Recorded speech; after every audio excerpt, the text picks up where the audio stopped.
When small current values are required, we can use the Widlar current source. In this type of current source, we use a diode-connected transistor to generate a reference voltage, which is then applied to another MOSFET along with the source resistor. So the reference voltage is divided between the M2 transistor and its source resistor. By solving this equation, we can find the output or the copied current. Since the VGS voltage of the M2 transistor is smaller than the VGS voltage of the reference transistor M1, the copied current will be less than the reference current. That's why the Widlar current source is used for small current values. The output resistance of the Widlar current source is similar to the output resistance of a common source circuit with source degeneration, which is higher than the basic 2-transistor current source. The circuit you see on the screen is the Wilson current source. One notable difference between this current source and the ones you saw previously is the position of the diode-connected transistor. In this circuit, the reference current does not flow through the diode-connected transistor to establish a reference VGS voltage.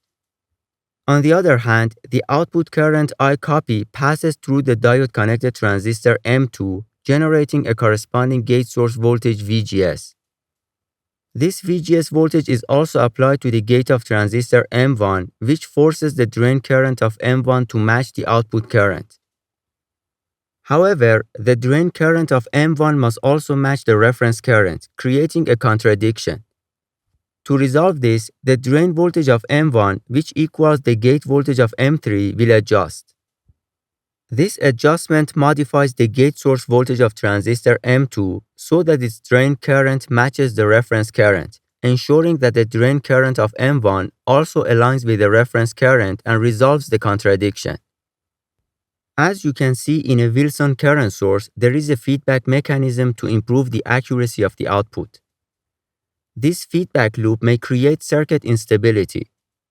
Therefore, the Wilson current source is not preferred in integrated circuits and can be easily replaced with a cascode current source.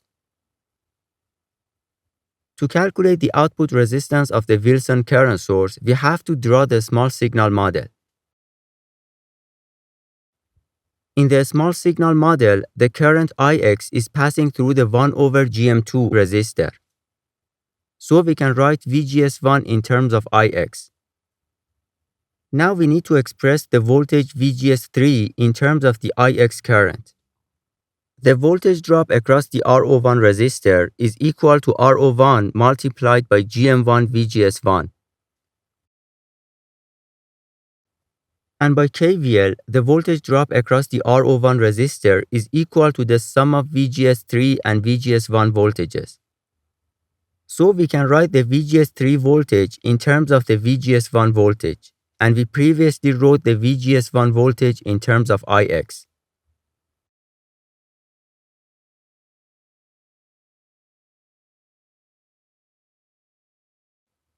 Finally, by applying KVL to the output loop, we can find the output resistance of the Wilson current source. If the transistors are identical, their output resistances and their transconductances are equal. So the output resistance of the Wilson current source is equal to the output resistance of a single MOSFET multiplied by GMRO.